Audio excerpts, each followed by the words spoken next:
Ever wondered about the roots of Indian civilization? Let's journey back to the Vedic period.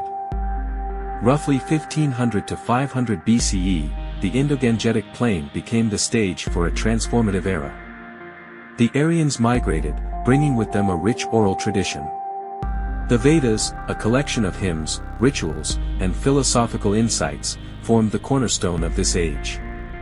The Rigveda, Samaveda, Yajurveda, and Atharvaveda, these texts provide a window into their beliefs and lifestyle. Fire sacrifices, or yajnas, were central to their religious practices, connecting them to the cosmos.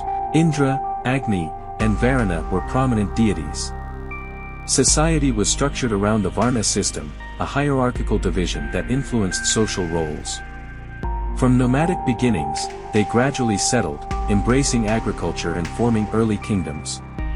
The later Vedic period saw the rise of larger kingdoms and more complex social structures.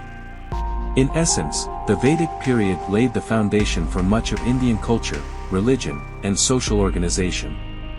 Its influence resonates even today. Want to learn more? Subscribe for more bite-sized history lessons.